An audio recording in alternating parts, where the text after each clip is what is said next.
Is Liam Rosenior the worst manager Chelsea have ever had? It's all going wrong for the Blues right now. Welcome back to the Chelsea Blueprint. I'm joined by Dan King and a very special guest, Cole Palmer. What? Is not with us in the studio. It's just Alex Harris from Chelsea Fan TV wearing a mask. But thank you, Alex, for joining us. We're going to get into dissecting a very depressing weekend of football. Chelsea 0, Everton 3 away from home. It's all going wrong. It's all going from bad to worse. We thought it was awful. Now it's even worse. Where do we start? I think we start with Robert Sanchez, maybe. I think with all the tinkering with the goalkeepers, the in-out shake it all about with Philip Jorgensen, who's now got a groin injury and gone for groin surgery. I mean, are we going to see Teddy Sharman-Lowe play at this rate against Port Vale at this rate? But I think we've been saying it all the time. I think Sanchez is by all accounts, a good bloke off the pitch, but he and Fofana between them are at fault for the first goal, and clearly the second goal is completely down to him. And I cannot see any way that he is Chelsea's starting goalkeeper next season. Yeah, let's get into our stocks rising and falling section of the show to begin. I think stock falling, there's a couple names probably in this one. For me, it's got to be Robert Sanchez. You alluded to it briefly there, and I think what's gone wrong really with Sanchez, it seems to me like a confidence thing, because he was doing really well at the start of the season. I put out a poll not long ago, and he won the fans' vote for player of the season so far with 40%. That was on February the 13th. Now, he's arguably the villain right now. He's become the villain of Chelsea's season. He's become the villain of Chelsea's form of late. It's all going wrong for Sanchez. And I think part of that is a big part of that is down to Rosenior for dropping him after he made a couple mistakes in the Arsenal game. He was then dropped for Philip Jorgensen against Villa, and he just looks a goalkeeper utterly devoid of any confidence now, like he was last season. That's the thing. It's his confidence, isn't it? So although tactical tweaks can be made, I think Maresca did really well. I mean, he had his struggles and then he changed things. We saw Sanchez improve. I thought during the Club World Cup he was fantastic. All credit to him. And then he sort of carried that form into the beginning of the season as well. I think we always knew that his distribution was lackluster, but it was like, use it in the right way. Okay, we know that actually, in a lot of ways, Sanchez is very positive when he has the ball. He's one of the few goalkeepers that's proactive, sets off counter-attacks. I remember the long ball, was that against Tottenham away? Newcastle away. I remember that long ball for João Pedro. Like, this is a goalkeeper that, when used the right way, can be a real asset, not just in terms of his saves, but as I mentioned before, with his distribution as well. But it's not about playing tiki-taka. And, I think this also goes down to recruitment. If we would have had a replacement for Colwell, we wouldn't have been as reliant on Sanchez at times, because we would have been able to play out with a centre-back. And then, again, confidence, as you mentioned before, Lloyd, like, how can you keep rotating a goalkeeper when we tried this last season and we had no success? It's not even a case of, I love Sanchez or he should be the number one, but he's just better than Jorgensen. And if you're better, then you should start. And it really is black and white, but there's so much confusion around the club at all levels, and that's crept onto the pitch. I think the playing out from the back thing is a key thing, because it's happened, I think, in at least 3 games now where either Sanchez or his defenders or both have had a hairy moment. We had it at the weekend where he almost lost the ball to Beto and then and rescued himself, but he shouldn't be having to rescue himself in the situation. And it just sets a tone. It gets the rival fans up. So we've got the Everton fans up, and we saw it in both Arsenal games where every time the ball got played back to Sanchez, the Arsenal fans go, whoa, yeah. and it gives the attacking side confidence that their high press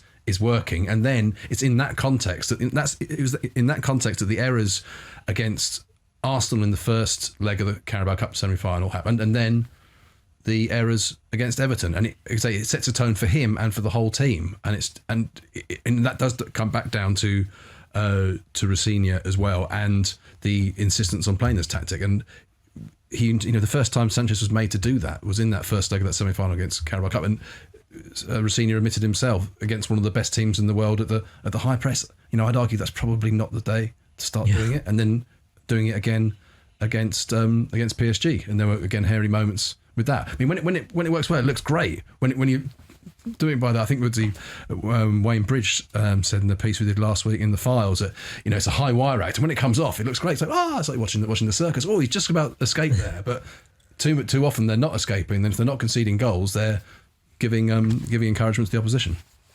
And Sanchez probably the worst of a bad bunch against Everton. I don't think anyone was particularly impressive, but he's not the only one who was really, really poor. Who else did you think kind of had their stock fall a bit in this game? I think Fofana. I think between the two of them, he and Sanchez, they create that problem, and it also goes back to leaving Garner loads of time to play a pass. But Fofana's caught us on his heels. He's the wrong side, and then he trusts a bit too much in Sanchez, and Sanchez is slow to react. It's all very well Fofana reacting afterwards, saying, what else was I supposed to do? Well, what you're supposed to do is be goal side. If not goal side, you're supposed to be pretty quick, get back and do it. And it's not the first time. He's misplaced some passes recently. Then a couple of other times where for goals where his defending has been suspect, and he's still not back to the. I don't think Chelsea have very rarely or not often enough seen the player who was so good. And let's face it, he had one really, really good season at Leicester. He had another year where he had a lot of injuries, so it was hard to tell. But they spent 75 million quid on him, and then they've not got their money's worth yet by a long chalk. I think the thing is as well, the consistency is you can sort of live with Lavia and Fofana when they're injured, or James, and then they come back and they're fantastic. And this was one of the debates of last season was, I wasn't a fan of Tosin, but at least he's available, right?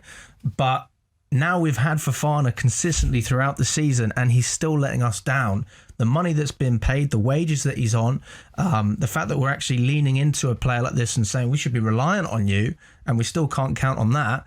Like, for me, he has to go in the summer. I think there has to be a big clean-up as well. The problem is, though, we were talking about this before, they don't want to take a loss on these guys. And so I don't know how you approach players like Enzo, players like Fofana. These are people that you paid a lot of money for. And to be honest, I think they'd probably happily leave anyway, especially if we don't get Champions League football. Like, if there's one more player I would mention, it's Enzo Fernandez, who actually was a threat in terms of goal-scoring opportunities, but why did we sign Enzo? We didn't sign him for that. We signed him to dictate the midfield, to be creative.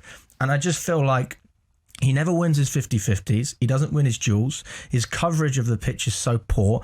And I feel like every time he plays alongside Caicedo, like we've said it countless times, it's like Caicedo's playing on his own.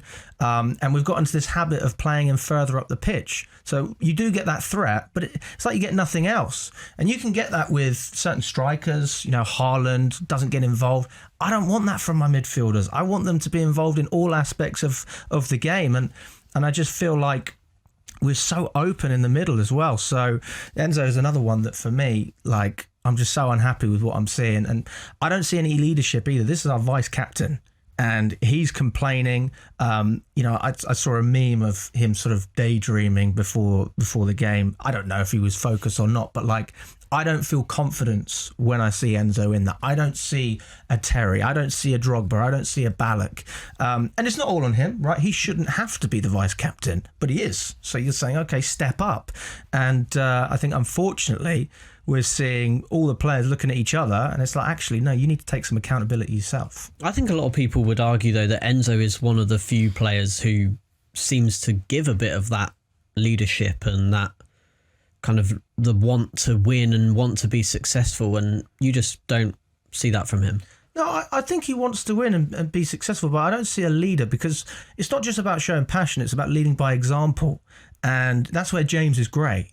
He's not what I would call a vocal leader, a bit like Harry Kane. He leads by example. He performs on the pitch. I'd say that he takes his career very, very seriously. Stops palm mucking about in the huddle with the referee. Yeah, but James is a player that I couldn't criticise, and obviously being a proper Chelsea boy as well, like, different type of conversation. I don't doubt Enzo's passion, but I do doubt the way he handles certain situations, like some of the yellow cards that we get at times, constantly complaining. This is not an issue if you're successful. Fans don't mind it, but when you're losing and it constantly looks like you're making excuses, arms in the air.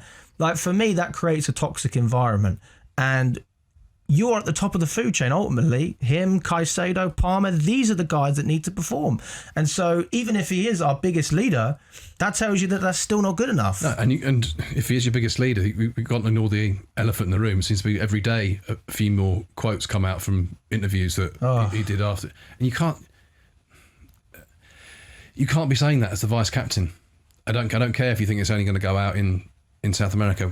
We're all going to see it. Yeah. We're going to get a call. He will be aware of that. Yeah, you know, I don't know, and it feels like, you know, you don't get much out of his agent when you ask a question, but no one from his camp is stepping in to say no, we wouldn't be interested in a move to PSG or Real Madrid. Yeah. But to your point, Alex, in terms of making the money back, I mean, we're now 3 years in, so there'll have been a bit of amortization on that.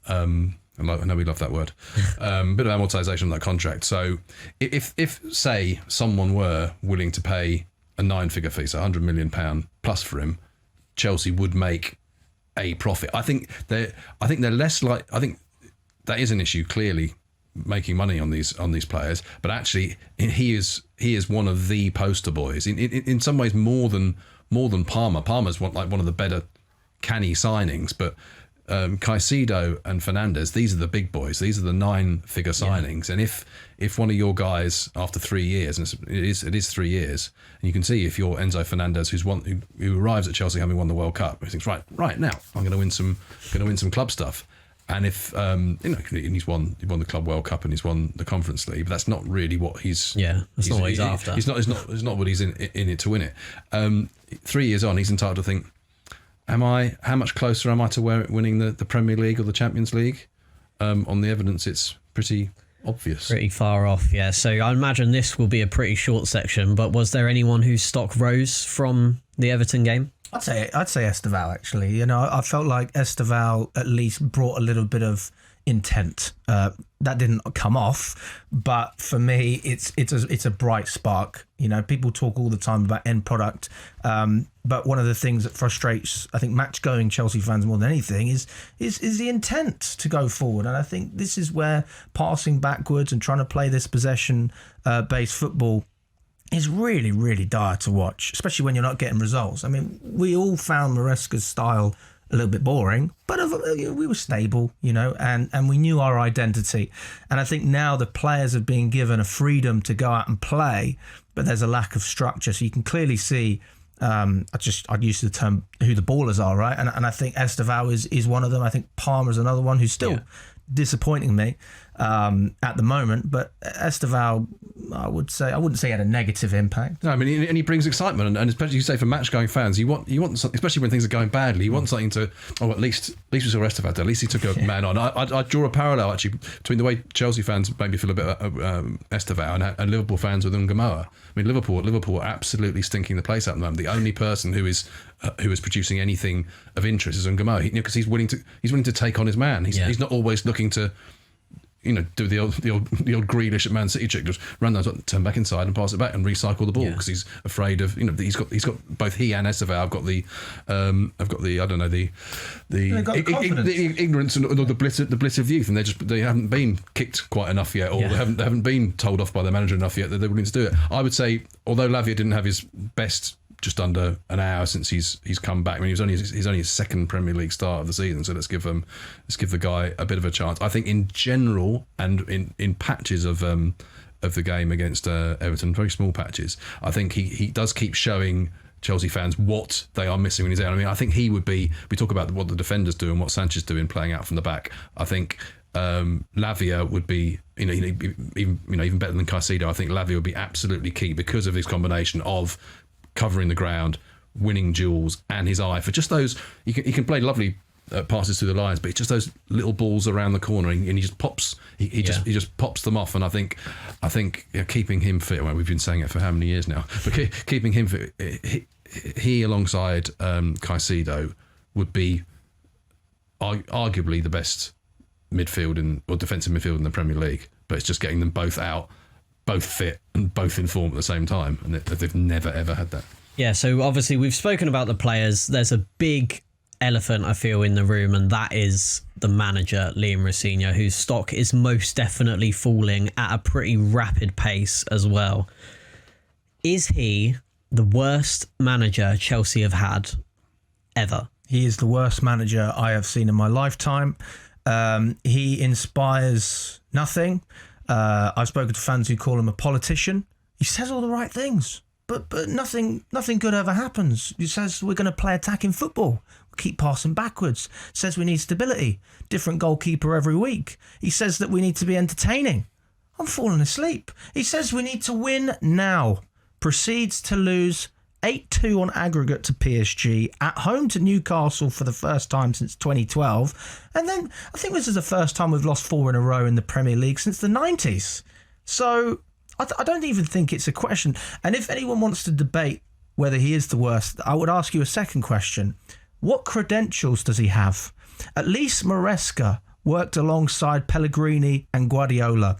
Actually won a trophy with Leicester as well. Graham Potter. Graham Potter, what he did was inspiring. To take, was it Ostersund? Ostersund, yeah. To take them from the 4th division up to the top, then go and progress through the lower tiers, getting the Swansea job, changing the style of Brighton's football. That's actually impressive. Like, we're not sitting there saying he deserved the Chelsea job, but he was not on a downward trend. And Rosenior has had every single job gifted to him on a platter. He did not deserve the Strasbourg job, but I still respected the fact that he could do something there.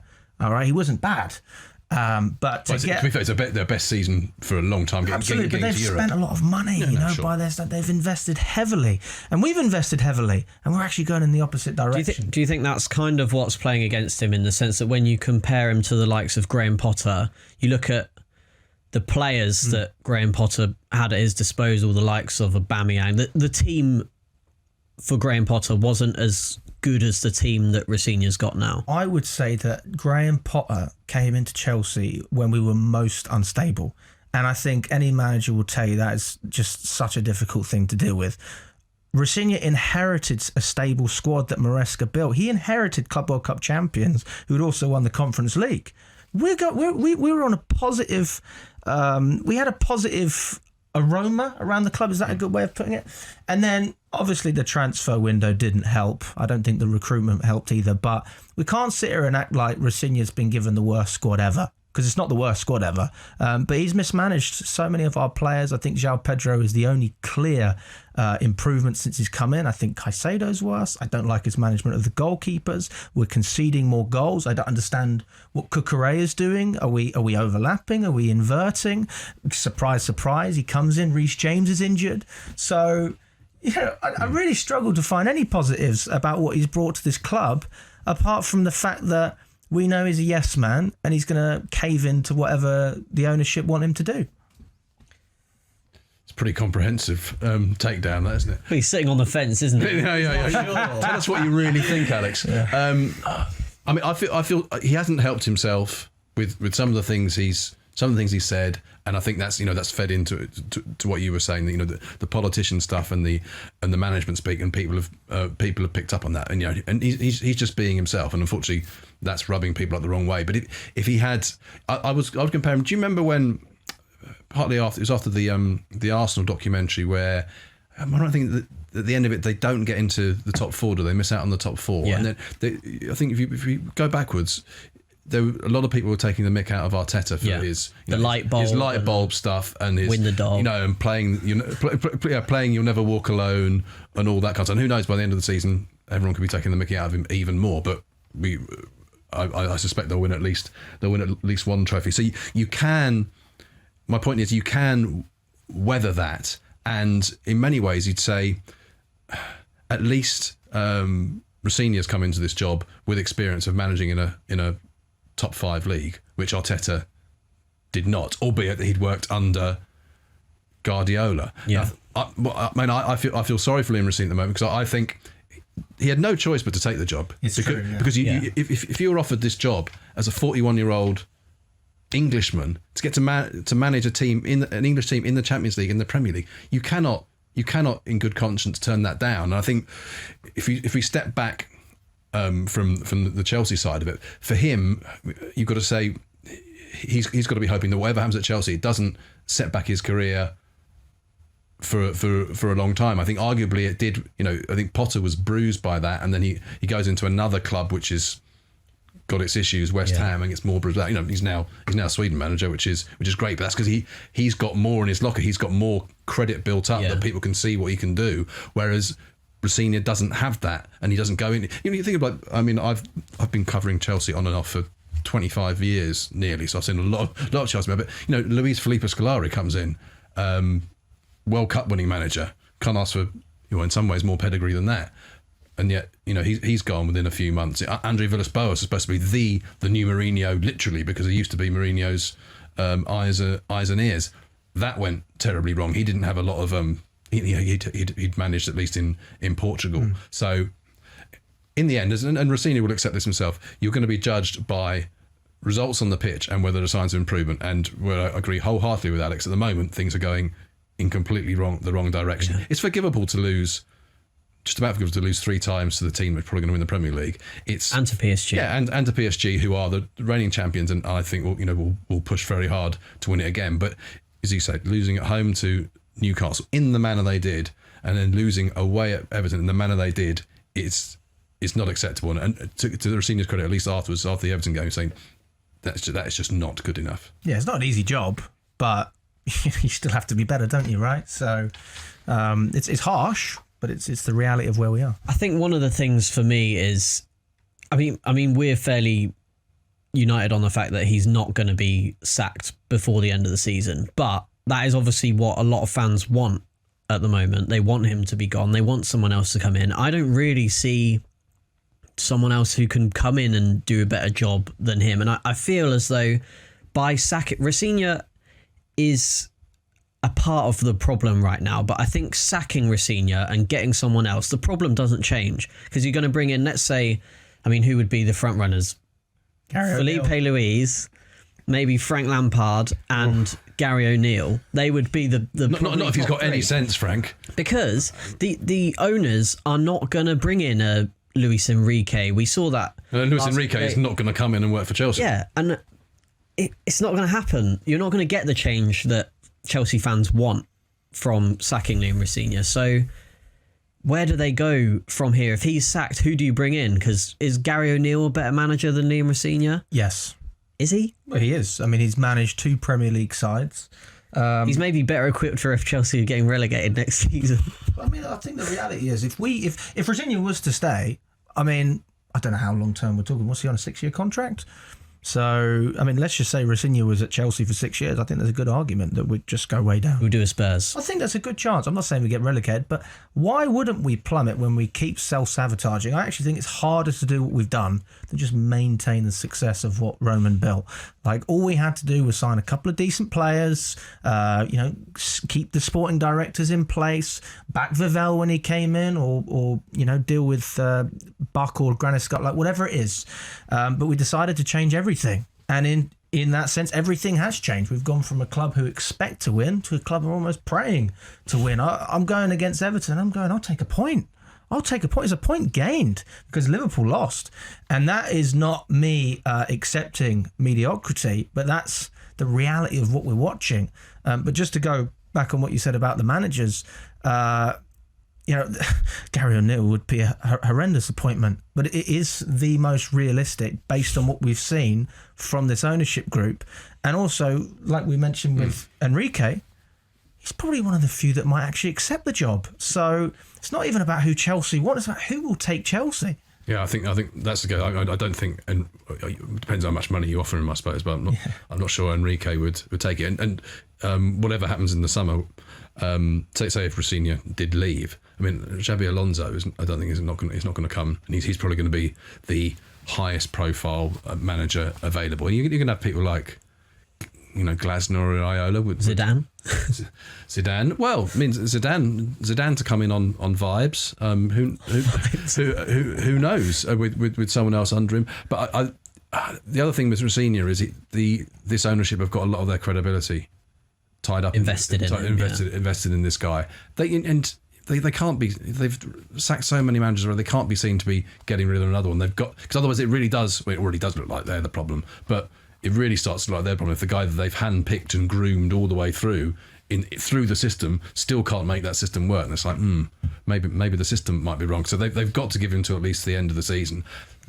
All the noises coming out of Cobham are that they're not going to hold him to the same standard they were going to hold Maresca to, which was Champions League qualification minimum. That he could survive if they don't get Champions League. But I would be amazed if he did. I mean, the only thing would be say, well, let's give him a pre-season. Let's get him drilling them on playing out from the back. Let's give him some players that actually improve the squad and see what happens. But then the danger is you then get to October, November, and you're thinking, do you know what? It's time to make another change, and then the cycle just repeats again. And they can't. This is not the recipe for a successful club. Yeah, it's safe to say it's not going overly well. So, in 30 seconds, Alex, quickly, has the international break now come at a good time? Because Chelsea have got a bit of time to recoup. Has it come at a good time or a bad time?